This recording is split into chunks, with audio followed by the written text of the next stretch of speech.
बांग्लादेश से घुसपैठियों पर वार और बांग्लादेश में बवाल। बांग्लादेश में आज बड़ा दिन था, बड़ा प्रदर्शन हो रहा था, लोग सड़कों पर थे, तस्वीर देख रहे हैं, प्रोटेस्ट हो रहा था।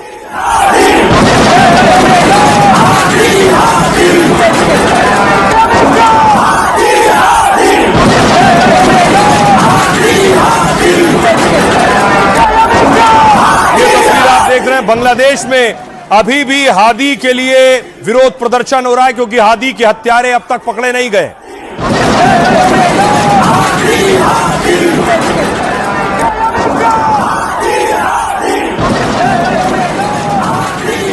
लेकिन दूसरी तरफ बांग्लादेश की सड़कों पर लाखों लोग थे आज।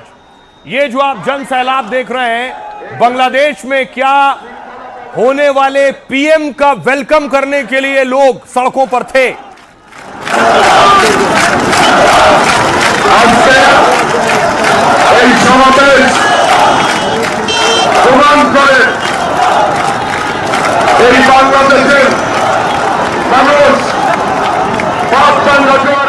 दरअसल खालिदा जिया के बेटे रहमान लंदन से पहुंचे हैं बांग्लादेश चुनाव में शामिल होने के लिए।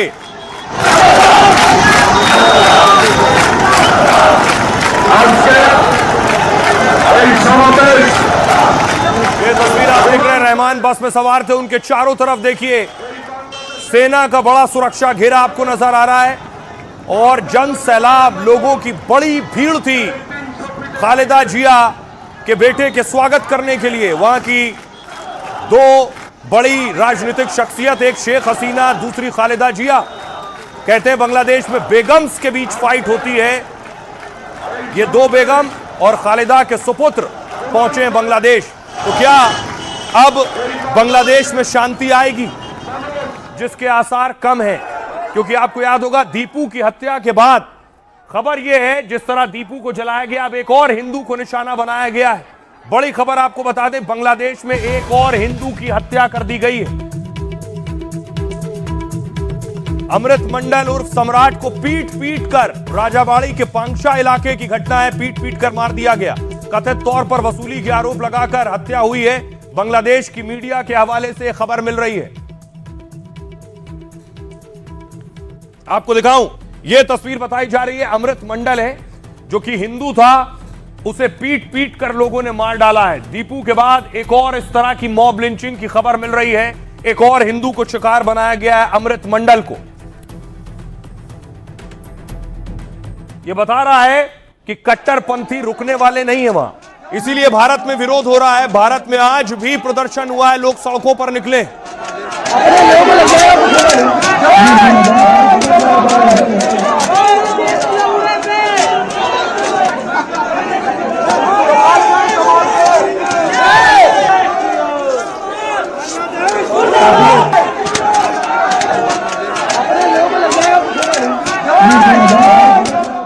और अब मांग हो रही है घुसपैठियों को भगाने की।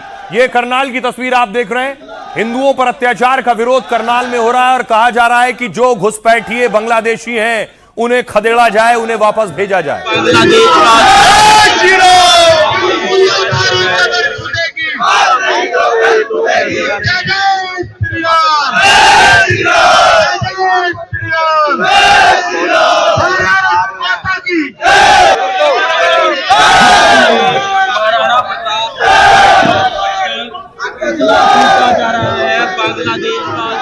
और अब अलग अलग राज्यों में घुसपैठियों को खदेड़ने की तैयारी है। अलग अलग राज्यों में घुसपैठिए पकड़े जा रहे हैं और उन्हें वापस बांग्लादेश डिपोर्ट किया जा रहा है।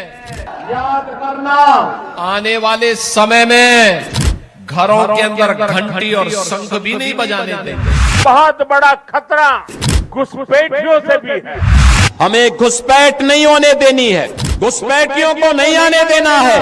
घुसपैठिया हटाओ, ये कोई चुनावी मुद्दा नहीं है, देश की सुरक्षा का मुद्दा।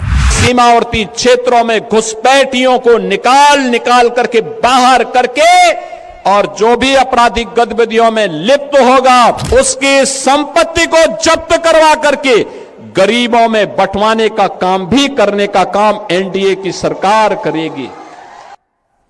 और अलग अलग राज्यों में अब घुसपैठियों को खदेड़ना शुरू हो गया है।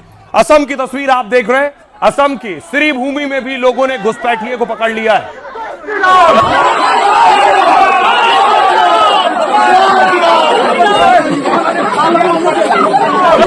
जिंदा कराई दो जिंदा कराई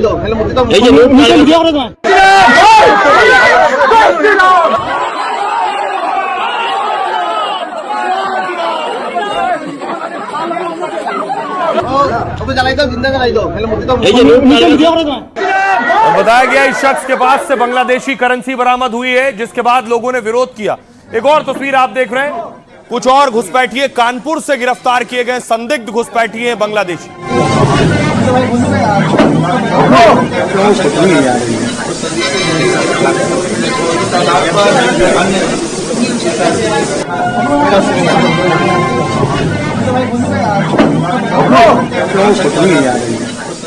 अलग अलग राज्यों से खबर मिल रही है। इससे पहले आपको याद होगा राजस्थान के अलवर में भी संदिग्ध घुसपैठियों को पुलिस ने पकड़ा था और उन पर कार्रवाई की थी कि लोगों में गुस्सा यह है कि बांग्लादेश में जब हिंदुओं पर अत्याचार हो रहा है, उनकी हत्याएं हो रही हैं, तो फिर यहां घुसपैठिए क्यों रहेंगे।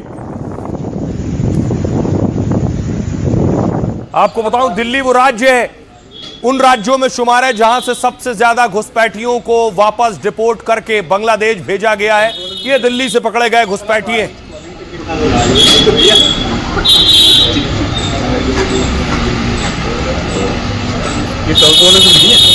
घुसपैठ नहीं होने देनी है, घुसपैठियों को नहीं आने देना है। अपने सीमावर्ती क्षेत्रों में घुसपैठियों को निकाल करके बाहर करके 40% বাংলাদেশী মূলৰ মানুহ অলৰেডি আছে আৰু 10% হৈ গলে তো। हिंदुओं पर अत्याचार को लेकर भारत ने बांग्लादेश पर एक्शन तेज कर दिया है। चुन चुन कर बांग्लादेशी घुसपैठियों को पकड़ा जा रहा है और उन्हें देश से निकाला जा रहा है। और इस एक्शन में सबसे आगे है योगी और हेमंता।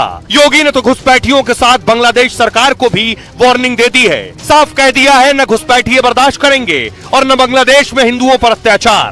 बांग्लादेशी को यहां से निकालेंगे और रोहिंग्या को यहां से बाहर का रास्ता दिखाएंगे तो उनके समर्थन में मत आना। देश में शहर शहर बांग्लादेश के विरोध में प्रदर्शन हो रहा है। यूनुस सरकार को सबक सिखाने की मांग हो रही है। तो बांग्लादेश में 17 साल बाद खालिदा का बेटा रहमान भी लौट आया है और यूनुस को कुर्सी से हटाने की हुंकार भरने लगा है। तो क्या घुसपैठियों वाले इलाज और रहमान की एंट्री से बांग्लादेश में बवाल थमेगा? अब यह गुस्सा बांग्लादेशी घुसपैठियों पर दिख रहा है। शहर शहर एक्शन हो रहा है।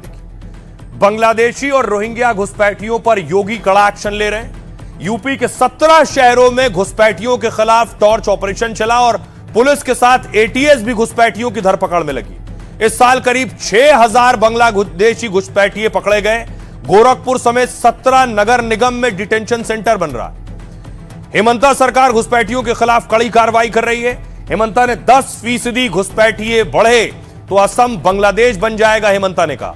पुलिस के साथ बीएसएफ और दूसरी एजेंसियों को भी कड़े एक्शन को कहा है। इसके बाद असम से हाल में 19 घुसपैठियों को बांग्लादेश भेजा गया है। बांग्लादेश बॉर्डर से असम आते 9 लोगों को पकड़ा भी गया है। असम के धुबरी से पुलिस ने एक बांग्लादेशी महिला को भी पकड़ा। पुलिस पूछताछ में खुलासा हुआ कि दलालों ने महिला से 95,000 रुपए लिए और सिलहट के पहाड़ी रास्तों से खराब मौसम में उसकी भारत में एंट्री करा दी और इसके बाद से फर्जी तरीके से महिला का हिंदू नाम से आधार कार्ड बनवाया।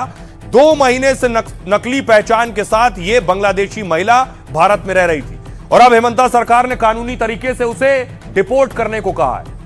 इस साल दिल्ली में सबसे ज्यादा बांग्लादेशी डिपोर्ट किए गए। 2025 में दिल्ली से 2200 बांग्लादेशी वापस भेजे गए। 2024 में 14 और 2023 में 5 बांग्लादेशी भेजे गए थे, जबकि 2022 में 50 बांग्लादेशी डिपोर्ट किए गए थे। गृह मंत्रालय के आदेश पर दिल्ली में एक्शन हो रहा है। अवैध घुसपैठियों की पहचान कर उन्हें वापस भेजा जा रहा है। सुनिए जरा हेमंता बिस्वा शर्मा क्या कह रहे हैं और योगी क्या कह रहे हैं। नोट करना, ये चीजें होनी चाहिए और हमारा भी प्रयास होना चाहिए। जब बांग्लादेशी को यहां से निकालेंगे और रोहिंग्या को यहां से बाहर का रास्ता दिखाएंगे तो उनके समर्थन में मत आना, क्योंकि उनमें से बहुत सारे लोगों के वोट आपने बनवाए हैं। उनके बहुत सारे लोगों के लिए आधार भी बनवाने का पाप किया है आप लोगों ने। As promised, we have already invoked जैसा कि हमने वादा किया था, हमने अवैध प्रवासियों के निष्कासन की प्रक्रिया शुरू कर दी है। हमने निर्देश दिया है कि यदि आपको कोई भी व्यक्ति संदिग्ध लगे या कोई भी व्यक्ति जिसे ट्रिब्यूनल द्वारा विदेशी घोषित किया गया हो, तो उसका तुरंत निष्कासन किया जाए। पुलिस और बीएसएफ उन्हें बांग्लादेश वापस भेजने की कार्रवाई करे। issue expulsion order.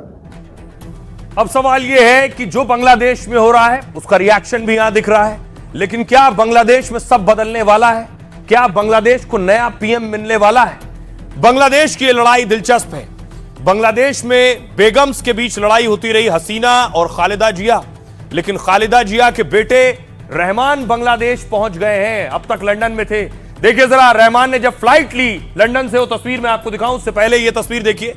ये खालिदा जिया को आप देख रहे हैं, ये रहमान है और उनके बगल में रहमान की बेटी है और खालिदा के दूसरी तरफ रहमान की पत्नी है। रहमान ने लंदन से फ्लाइट ली ढाका के लिए और ढाका में रहमान का इंतजार हो रहा था कि रहमान आने वाले, खालिदा के सुपुत्र, खालिदा के बेटे आने वाले।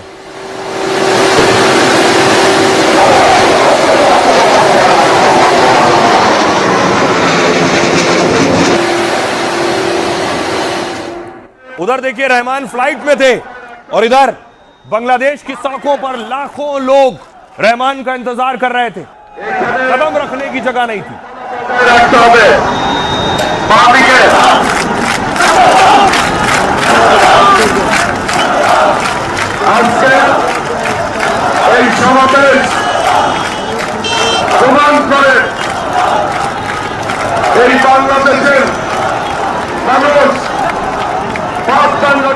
उसके बाद देखिए रहमान फ्लाइट में थे, तो रहमान की फ्लाइट की तस्वीरें आप देख रहे हैं। रहमान, उनकी पत्नी और उनकी बेटी जब ढाका पहुंचने वाले थे उससे पहले तस्वीरें ली गई, लेकिन आज रहमान पहुंचे ढाका। यह तस्वीर आप देख रहे हैं।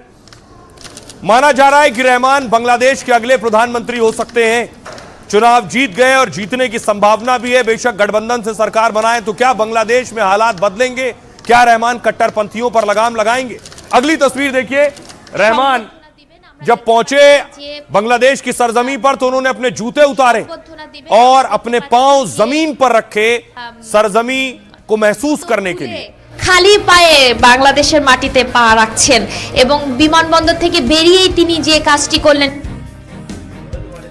হ্যাঁ, মাটি তিনি ছুঁয়ে দেখছেন, নেতাকর্মীদের হাতে মাটি তুলে দিচ্ছেন। और उसके बाद देखिए रहमान जब निकले, उनका रोड शो निकला। खालिदा के बेटे रहमान का रोड शो बस में आगे बैठे हुए थे और चारों तरफ से आप देख रहे हैं बड़ा सुरक्षा घेरा, जो हेलमेट्स में आप देख रहे हैं भारी सुरक्षा थी रहमान के लिए। ब्रिज पर देखिए जरा सैकड़ों की भीड़।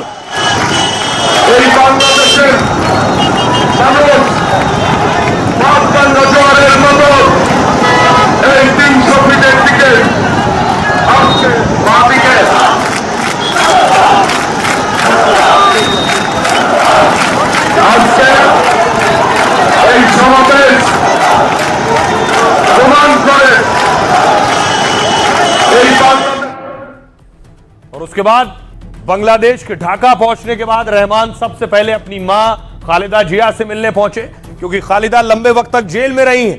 जब हसीना पीएम थी उस दौरान भ्रष्टाचार के आरोपों में रहमान अपनी मां खालिदा से मिले और उनकी बेटी रहमान की जो अपनी दादी से मिलती हुई।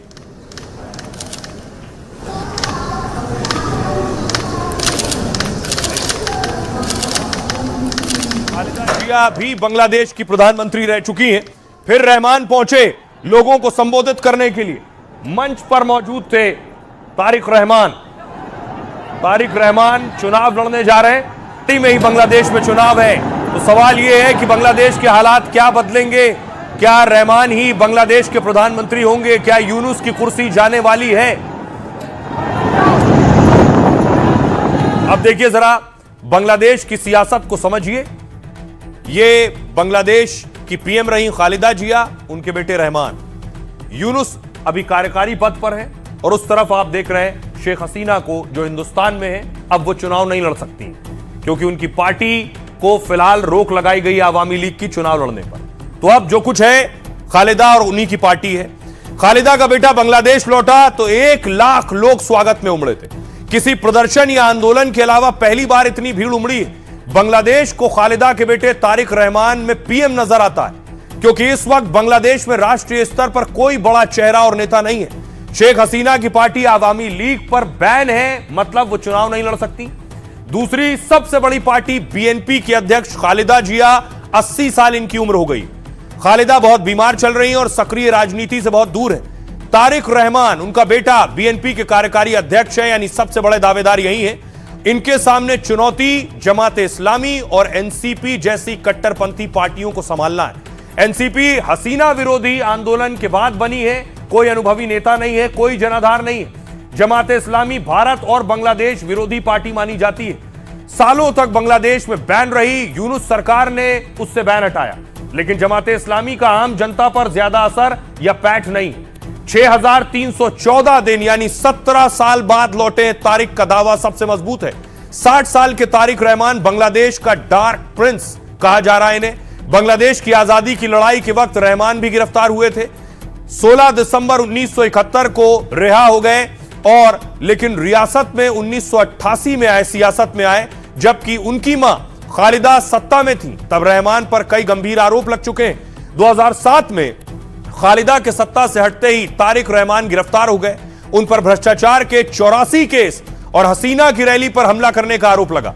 2008 में इलाज के लिए तारिक लंदन चले गए और कसम खाई थी कि बांग्लादेश की राजनीति में दोबारा कभी नहीं लौटूंगा। लेकिन बेकाबू बांग्लादेश में कसम तोड़कर तारिक वापस बांग्लादेश आए हैं। आइए अब आपको सुनवाता हूं, अब इस पर भारतीय सियासतदान क्या कह रहे हैं वो सुनिए।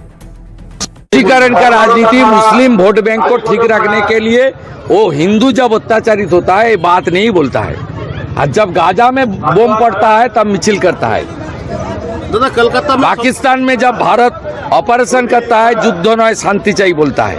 और जब बांग्लादेश में हिंदू के ऊपर अत्याचार, हिंदू महिला के ऊपर बलात्कार होता है, तब कोई मिছিল है लोग का, टीएमसी का मिছিল, सीपीएम का मिছিল, कांग्रेस का मिছিল आप नहीं दिखाई देता। ये तुष्टीकरण का राजनीति है। मुझे लगता है कि किसी भी अराजकता को, कानून व्यवस्था में जो पतन है, हिंसा है और इस तरह से हिंदू विरोधी घटनाएं हो रही हैं, इसका संज्ञान जल्द से जल्द बांग्लादेश में लेने की जरूरत है। और ये भी बहुत अफसोस की बात है कि हमारे देश में इस वक्त जब लोग देख रहे हैं कि किस तरह की हिंसा है बांग्लादेश में, कैसे बेदर्दी से, बेरहमी से मारा जा रहा है, जैसे रोजाना पढ़ रहे हैं हम लोग, क्यों हमारे और नेता इस पर नहीं बोलते? इसकी रिटर्न से मेरे ख्याल से अगर ये सत्ता में आता है या इनकी पार्टी डोमिनेट करके आती है, कुछ बेहतर इंपैक्ट होगा भारत बांग्लादेश रिश्तों में, क्योंकि ये थोड़ी मेरे ख्याल से मैच्योरिटी से काम करेगा, थोड़ा स्टेट्समैन लाइक रहेगा। और इन एनी केस कोई भी बांग्लादेश की सरकार आएगी उसको इंडिया के साथ वर्किंग रिलेशनशिप रखनी पड़ेगी। ओके, अब बीएनपी ट्रेडिशनली एंटी इंडिया है। ओके, इंडिया की हेजिमोनी नहीं चाहते, इंडिया से कल्चरल लिंक्स नहीं चाहते, अपनी इस्लामिक आइडेंटिटी बढ़ाना चाहते हैं, सॉफ्ट इस्लामिक। जमात हार्ड इस्लामिक जाती है, राइट। तो इस सब के चलते ये अपना एंटी इंडिया स्टांस रखेगा ही ऑल्सो, क्योंकि इस समय बांग्लादेश में एंटी इंडिया स्टांस रखना ही सबकी एडवांटेज है। हर एक को इलेक्शन में वो तो रखना ही है, एंटी हसीना और एंटी इंडिया, तो वो भी एंटी इंडिया रखेगा। परंतु आई होप, मेरे ख्याल से इतना डार्क, इतना धमकियों भरा जैसे जमात और स्टूडेंट कुछ लीडर्स दे रहे हैं कि हम इंडिया के नॉर्थ ईस्ट को कटवा देंगे, चिकन नेक को, ये उस तरह की स्टेटमेंट्स नहीं देगा मेरे विचार से। अब सवाल यह है, जो बात कह रहे थे विदेश मामलों के जानकार, कि क्या भारत विरोधी है खालिदा का बेटा भी हिंदुस्तान के साथ नहीं जमने वाली है? यह इसलिए सवाल है क्योंकि यह तस्वीर आपको याद होगी जब हसीना बांग्लादेश छोड़कर भागी थी और बांग्लादेश छोड़कर सीधे हिंदुस्तान आई थी हसीना। तो एक बांग्लादेश की बेगम इस वक्त भारत में है और दूसरी बेगम खालिदा है बांग्लादेश में। खालिदा जिया को पिछले दिनों प्रधानमंत्री नरेंद्र मोदी ने ट्वीट कर उनके स्वास्थ्य पर जानकारी ली थी और यह भी कहा था कि अगर कोई जरूरत हो तो भारत मदद करने के लिए तैयार है। तो सवाल यह, खालिदा का बेटा बांग्लादेश का पीएम बनेगा तो भारत के साथ रिश्ते सुधरेंगे क्या? खालिदा जिया को भारत से ज्यादा पाकिस्तान का करीबी माना जाता है, यानी तारिक रहमान की माता जी को। यानी खालिदा और उनकी पार्टी बीएनपी का भारत से बहुत अच्छा रिश्ता नहीं रहा अब तक। खालिदा के बेटे रहमान भी अपने बयानों से ऐसा ही संकेत दे रहे हैं। एक इंटरव्यू में उन्होंने कहा था कि अगर भारत तानाशाह को शरण देगा तो बांग्लादेशी लोगों की नाराजगी मोल लेगा, हम कुछ नहीं कर सकते। लेकिन अब खालिदा और उनकी पार्टी का रुख भारत को लेकर बदल रहा। हाल में मोदी ने खालिदा की सेहत पर चिंता जताई और भारत का भरोसा दिया। मोदी के संदेश का बीएनपी ने स्वागत किया और मोदी की जमकर तारीफ की। साथ ही इस संदेश की तारीफ की तो बीएनपी के नेता खुलकर यूनुस सरकार और उनकी नीतियों का विरोध कर रहे हैं, लेकिन मोदी और भारत के खिलाफ किसी तरह की टिप्पणी या विरोध से बच रहे हैं। बीएनपी नेता सलाउद्दीन यूनुस सरकार में वित्त मंत्री हैं, पर भारत की तारीफ कर रहे हैं। हाल में चावल खरीद की डील की और कहा कि भारत जैसे देश से रिश्ते नहीं बिगाड़ सकते हैं। तारिक रहमान ने भी बांग्लादेश पहुंचते ही हिंदू मुस्लिम एकजुटता की बात की है। मतलब रहमान ने साफ संकेत दिए कि वो भारत से संबंध सुधारने के पक्ष में हैं। तो क्या संबंध बेहतर होंगे?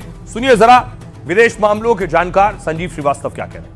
भारत और बांग्लादेश के बीच में संबंधों में प्रगति के लिए उस खालिदा जिया के कार्यकाल के दौरान भी दोनों देशों की तरफ से अनेक कदम उठाए गए थे। जो जमात इस्लामी बांग्लादेश है उसने बीएनपी को हमेशा से दबाव में रखा, लेकिन वर्तमान समय में जो बांग्लादेश नेशनलिस्ट पार्टी है उसकी जो राइवल है वो अब जमात इस्लामी बांग्लादेश ही है। और जो 12 फरवरी को जो इलेक्शंस होने जा रहे हैं ये बांग्लादेश नेशनलिस्ट पार्टी और जमात इस्लामी बांग्लादेश और अन्य जो रेडिकल और एक कट्टरवादी सोच रखने वाली जो पार्टीज के बीच का ये कंटेस्ट है। यदि तारिक रहमान के नेतृत्व में बांग्लादेश नेशनलिस्ट पार्टी अपनी सरकार बनाती है, जो बांग्लादेश नेशनलिस्ट पार्टी का भारत के प्रति जो उसका जो रुख है वो पिछले कार्यकालों के तुलना में कहीं ज्यादा सहयोगात्मक हो सकता है। अब सवाल यह है, भारत के साथ जैसे रिश्ते हों, लेकिन पहली चुनौती अपने देश को संभालना है। नए पीएम के सामने ये जो हालात है, हादी की मौत के बाद कैसे कट्टरपंथियों ने उधम काटा है।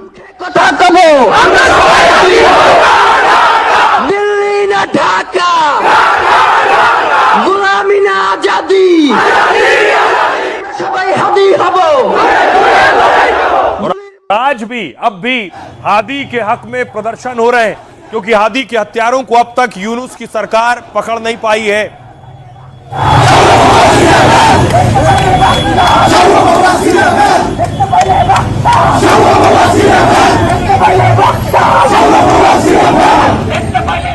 देखिए जरा क्या कुछ कह रहे हैं तारिक रहमान, खालिदा और हसीना।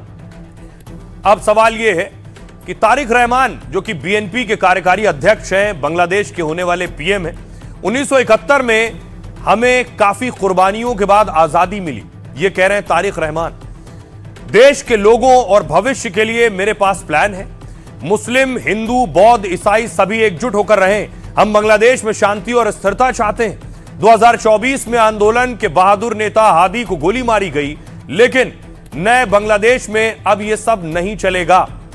यानी वो कह रहे हैं कि 2025 में गोली मारी गई हादी को, अब यह सब नहीं चलेगा। इस देश की कमान अब युवा पीढ़ी संभालेगी। यूनुस ने कहा, यूनुस के प्रेस सचिव शफीकुल तारिक का स्वागत कर रहे हैं तारिक रहमान का, और कहा बांग्लादेश की सबसे बड़ी पार्टी बीएनपी के नेता है तारिक रहमान, और उनकी वापसी का देश में सकारात्मक प्रभाव पड़ेगा। बांग्लादेश में पिछले कुछ समय से खाली राजनीतिक खालीपन है और तारिक रहमान के आने से इसे भरने में मदद मिलेगी। शेख हसीना की पार्टी से जुड़े नेता सद्दाम ने गंभीर आरोप लगाए। कहा तारिक की घर वापसी से देश में राजनीतिक स्थिरता बढ़ेगी। इस वापसी का एक ही मकसद है, एक तरफा चुनाव करवाना। तारिक कई मामलों में दोषी हैं, अपराधी तक ठहराए गए हैं। वो भी बांग्लादेश में फांसीवादी राजनीति को ही आगे बढ़ाएंगे। सुनिए जरा तारिक रहमान क्या कह रहे हैं। मार्टिन लूथर किंग का एक डायलॉग है, मेरे पास एक सपना है। आज मैं बांग्लादेश की धरती से अपने देश के लोगों के सामने बोलना चाहता हूं कि मेरे पास प्लान है मेरे देश के लोगों के लिए। Government didn't take any sort of initiative. Bangladesh में पूरी तरह से अराजकता का माहौल है। वास्तव में भीड़ बांग्लादेश पर शासन कर रही है और सरकार हर संभव तरीके से इसमें सहयोग कर रही है। चरमपंथी खुलेआम अंतर्राष्ट्रीय आतंकवादी संगठनों, पाकिस्तान समर्थित संगठनों और जघन्य हमलों के पूर्व दोषियों से मिल रहे थे। उस्मान हादी के भाई ने जो कहा कि वो बांग्लादेश की क्रूर असलियत है। बांग्लादेश के अंदर जो बवाल हो रहा है उसके लिए यूनुस सरकार जिम्मेदार है। Lots of killings. और आपको बताऊं, हमारे साथ एक खास मेहमान जुड़ रहे हैं जो आपको बताएंगे बांग्लादेश में हालात क्या है। हमारे साथ मशहूर सिंगर रहमान जुड़ रहे हैं। रहमान कॉन्सर्ट करने गए थे बांग्लादेश। अरमान बांग्लादेश गए थे कॉन्सर्ट करने के लिए, लेकिन वहां के हालात के बाद अरमान ने अपना कॉन्सर्ट रद्द कर दिया है। अरमान, जरा बताइए बांग्लादेश में हालात क्या हैं, आपने क्या महसूस किया? पिछले 2-3 दिन से मुझे अपडेट्स मिले जा रहे थे कंटिन्यूसली। मेरे बहुत से जान पहचान के लोग वहां रहते हैं, मेरे दोस्त हैं वहां पे बहुत सारे जो वहां के हिंदू हैं। तो अचानक से ये 2-3 दिन पहले ही मुझे ये न्यूज मिला कि वहां पे किसी हिंदू को पकड़ के बुरी तरह से मारा गया और जला दिया गया। एंड ये एक रीजन हुआ। दूसरा, वहां पे जितने साज रखे हुए थे उन सबको बुरी तरह तोड़ा गया, उनका अपमान किया गया। और जिस तरह से ये उनका हेट्रेड निकल के आया है towards the Hindus and the instruments, ये दोनों ही मेरे लिए एक बराबर का जुर्म है। तो मैं एक ऐसे देश में नहीं जा सकता जहां इंसानियत की कोई गुंजाइश नहीं है, जहां साज को जिसको हम पूजा करते हैं उसकी कोई इज्जत नहीं है। मैं ऐसे देश को एक देश भी नहीं मानता हूं और उस मिट्टी में मैं जिंदगी में कभी अपने कदम नहीं रखूंगा। जी, बहुत बहुत शुक्रिया हमसे बात करने के लिए।